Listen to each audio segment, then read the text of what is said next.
All right, so the next thing that we're going to take a look at is how to decide whether we're going to create a confidence interval or a two-sample test of significance for the proportions. So what you want to do is read the questions very carefully.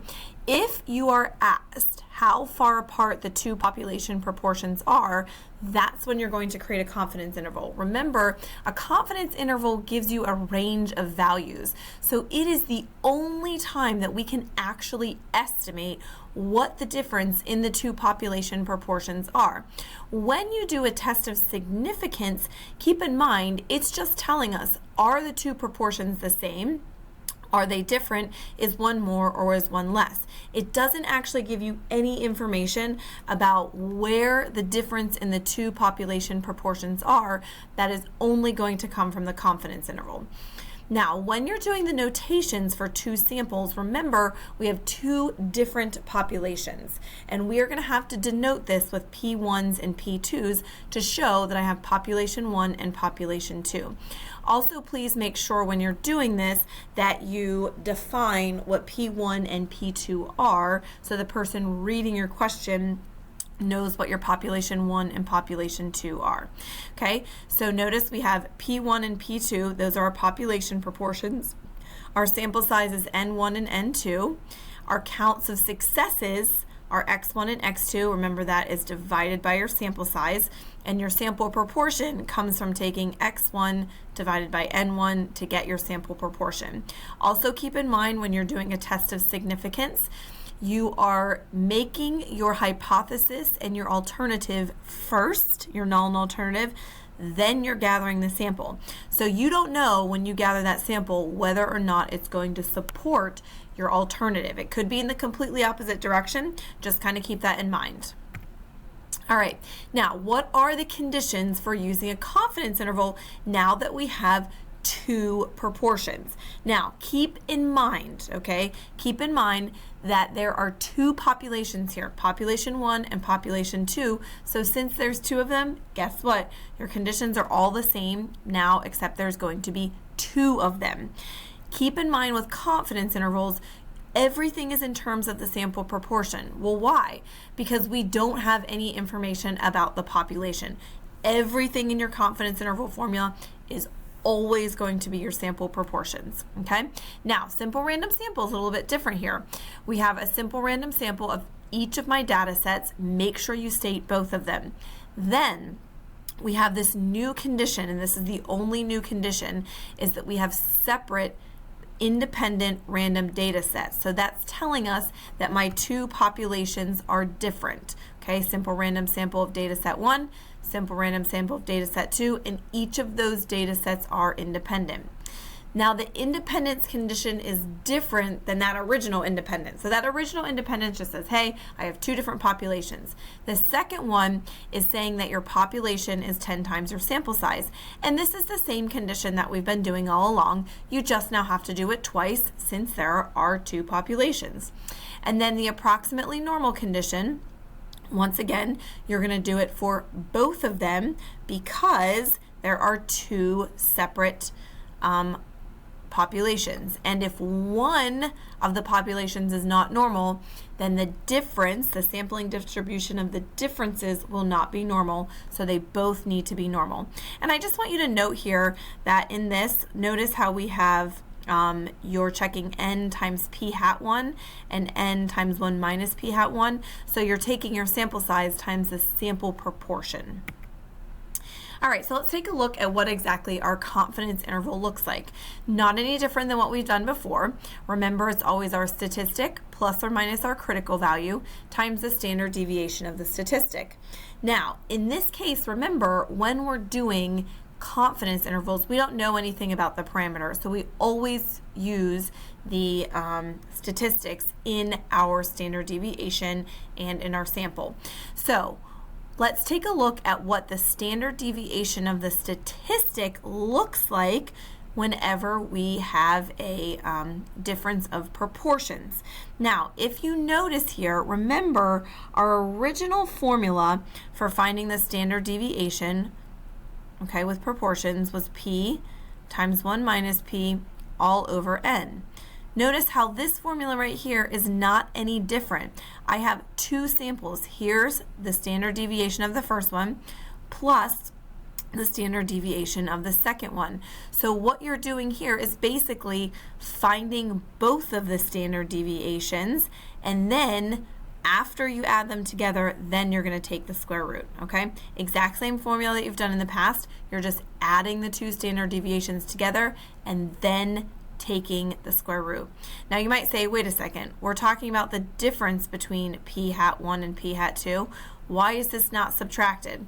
Well, if you remember back from our previous units that whenever we find the standard deviation of two random variables, we never subtract them. We always add the variances to get the standard deviations. Add your variances, then take the square root. Okay, so what exactly does a two sample difference in proportions confidence interval, tongue twister, look like? Okay, so if you notice here in our past, we had p hat, we just had one of them, plus or minus our critical z-score, times the square root of p times 1 minus p hat, all over n. Well, notice the only difference here is we're now subtracting our proportions.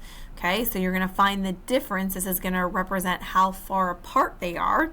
Then you have your critical z-score, exactly the same, and our new standard deviation or our new standard error, where you are adding the two standard errors together and then taking the square root. So just be careful with that. Okay, so just take a look at this formula. We're going to kind of pull it apart a little bit. We're subtracting the two sample proportions to get the difference between them. This is our critical z-score. Now remember, this is never going to be t with proportions. Critical z-score is always going to be with proportions because means is the only one that gets a t-score. And then this entire thing here is your standard deviation of the statistic. So remember, standard deviation of the statistic and the word standard error mean the same exact thing, okay? So basically you're doing the same thing you did before, only you're adding the two together and then taking the square root. All right, what's your conclusion look like? Same thing as you did before, we just have a little bit difference in the wording. So you'd still say, I am, let's say 95% confident that the true, you used to say true mean or true proportion, now you're going to say true difference in proportions. Why are you saying difference? Well, because we're constructing a confidence interval that talks about the difference between the two proportions. Now, what mistakes do students often make when defining parameters in experiments, and how can you avoid it? So when you're on the state step, make sure you define the parameters as the entire population. Okay, so you're talking about we're trying to estimate the population proportion, the difference in the population by creating this confidence interval. Make sure that you don't refer to the sample when you're defining the parameter. So that's saying when you're defining P1 and P2, you're not referring to the sample here. We're referring to the population, okay, or when you're stating the conclusion. So we're 95% confident that the true difference in proportions or the true difference in the population proportion, okay, because we're not estimating the sample. We have the sample. We're estimating the population. So notice in the conclusion it states the true difference in proportions, not the true difference of the sample, because we're using the sample to estimate the population. Now, can I take one random sample and separate it into two groups? Yes, you can, but it's not two independent random samples, and therefore it's not the same as a two-sample z-test. Now, this will be important later on when we do chi-square statistics, but for right now, just be careful with that. Okay, so let's take a minute and do an example on confidence interval for two sample proportions. So many news organizations conduct polls asking adults in the United States if they approve of the job the president is doing. How did President Obama's approval rating change from October 2012 to October 2013? According to a Gallup poll of 1,500 randomly selected U.S. adults on October 2nd to 4th in 2012, 52% approved his job performance.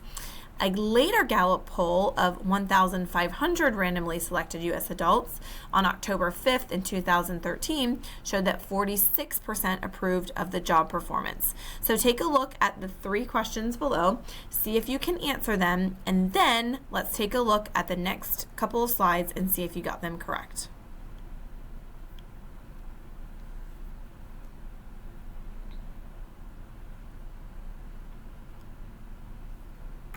All right, let's see how we did. Explain why we should use a confidence interval to estimate the change in Obama's approval rather than just saying that his approval rating went down 3 percentage points. That's kind of a tricky question.